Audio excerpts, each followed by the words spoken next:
What's going on, guys? This is sort of I guess you could say it's a follow-up video of the last night, a sequel, if you will. Um, if you didn't read my pinned comment on that video, I recorded it literally back in October, and I was just too lazy to upload it. But the past two-ish weeks, we've just been hearing a bunch of like interesting stuff about Batman, to say the least, in terms of the Reeves verse and the DCU. So first off, we had Andy Muschietti essentially just saying that he has enough time between now and Brave and the Bold to make another movie. I'll try to find that clip from whatever interview it came from and then put it in the video or whatever. And then we also had Reeves saying that, not Reeves saying that, but whatever, whoever, you get what I mean. The Batman 2 got delayed all the way over the 2027. Originally, it was slated for this year, I'm pretty sure, right? Yeah, this year, and then it got delayed to 2026, not a big deal. And then it got pushed back to 2027, which is absolutely nuts, man. It's strange because apparently, they're still on track to shoot the movie this year. It's just that Reeves hasn't turned in a finished script that he's actually happy with. So I don't know what's going on with that.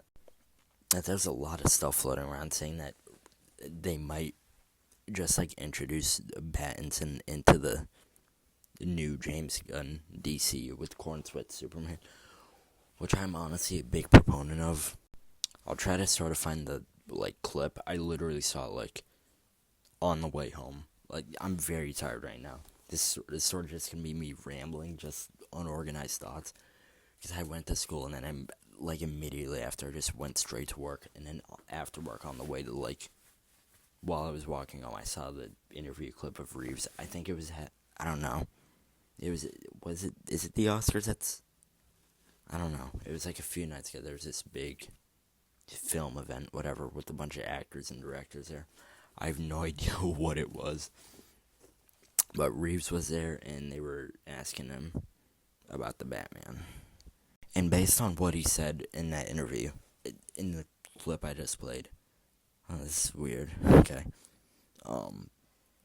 Yeah, based on that, me and a ton of other people are thinking that it means after he's done with this trilogy or whatever, he's going to get introduced into the DCU, or at least after the second movie. Maybe even in the second movie, there's a little tease at the greater universe or something. Now, I didn't go back to rewatch the whole first movie. I just sort of I thoroughly skimmed through to see if there were any mentions of the year when it takes place, anything like that could shoot down the possibility of it taking place in the DCU. And the only thing that I was able to find was the fact that the Thomas Wayne campaign video, when the Riddler exposes him or whatever, it says it's an ad from 2001 at the top right corner. I'll throw up a screenshot on screen right now. And it's mentioned literally twice in the movie, at the beginning and during the very scene I just mentioned, that that video and when Thomas Wayne died were 20 years before, which would mean the Batman takes place in 2021. And also James Gunn did say that in Brave and the Bold, the Batman we'd be seeing is an older Batman who has a whole Bat family, and the main Robin is Damian Wayne. Now, for the year inconsistency, I can't think of anything that would fix that plot hole if Pattinson were to get just thrown into the DCU. But besides that, the movie, it starts on Thursday, October 31st, and then ends on Wednesday, November 6th, right? And those were literally the dates last year, if you guys paid attention at all. So they could easily just say, oh, the Batman is 2024, Superman is 2025, and they're around the same age, right? They could just throw out whatever original idea they had for Brave and the Bold. Now, I'm all for creative freedom. I'm all for Reeves getting to do whatever he wants. But that doesn't mean I can't have my own opinions on what's going on, you know what I mean? And I think there could be, some talks had between Reeves, Gunn, and Andy Muschietti of being like, oh, hey, we all want this to happen. Could you, tweak up your movie a bit so it could fit the new timeline? I'm sure that would work just fine. And it would be very believable if they, even up, Pattinson's almost in his 40s and Cornsweet is in his early 30s right now. I feel like they look similar enough in age to be like, oh, they're contemporaries, right?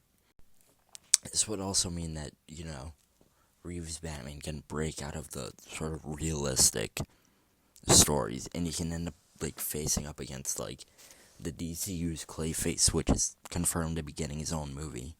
He can fight Mr. Freeze, Poison Ivy, right?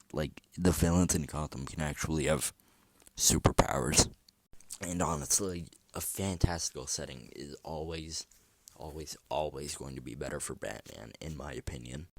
And there's a lot of people saying that, oh, it just wouldn't work because, the dark, gritty aesthetic of, the Batman doesn't fit, the aesthetic of, Superman, for example.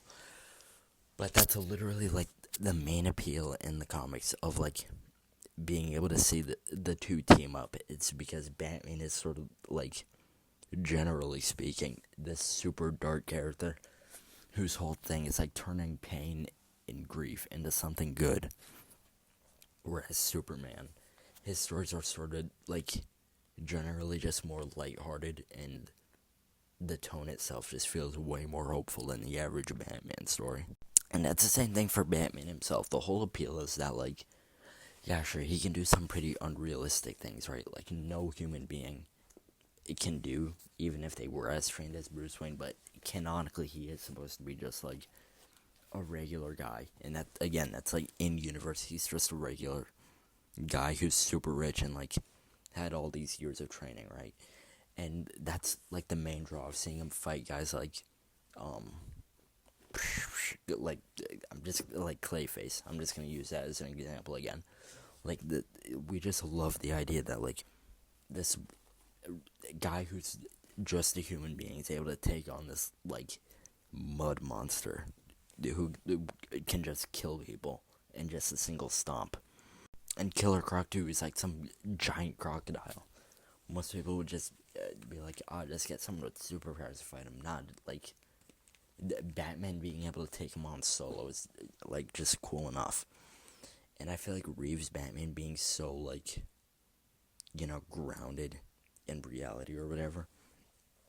And him, the idea of him fighting someone like a very comic booky Bane is just something I need to see on the big screen. And, the polar opposites of, Pattinson's Bruce and what's looking to be, Cornsweat Superman. I feel like that dynamic on screen would just be so fun to watch. And also just seeing, his dynamic with the other fantastical villains, Pattinson and, the interactions with them would just be, a sight to see. And then this would also, allow for Penguin's name to actually be Oswald Cobblepot instead of just Oswald Cobb. Honestly, if done right, I see absolutely zero cons. I only see pros to the idea of Matt Reeves' Batman being introduced into James Gunn's DCU. Another thing I forgot to mention is that Pattinson is he's 6'1" and Cornsweet is 6'4". They're almost exactly the same height. And I've seen not a single good Batman fan cast that is around Cornsweet's height looks the part for Bruce Wayne. And it could actually pull it off. I think all the fan casts I've seen online would work way better as Batman voice actors, not as the main live action Batman. And I know Batman has technically made 2 cameos in Creature Commando, but that show was literally written while the DCEU was still a thing. And so everything was written with that in mind, 1. And 2, I highly doubt that any of the hero designs in that show are actually going to be final, because we've just seen silhouettes, and 2, Yeah, I forgot what my second point was gonna be, but essentially what I'm saying is that they're literally just there, just so we know. Like, there's other heroes out there that are just sort of existing. Another thing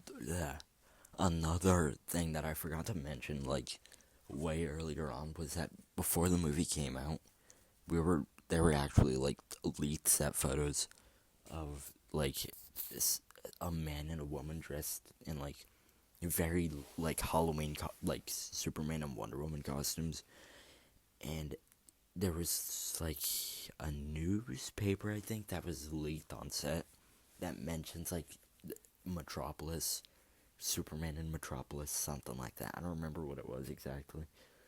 I'll try to find it. If I can't, I'll just put up the picture of the guy in the Superman costume.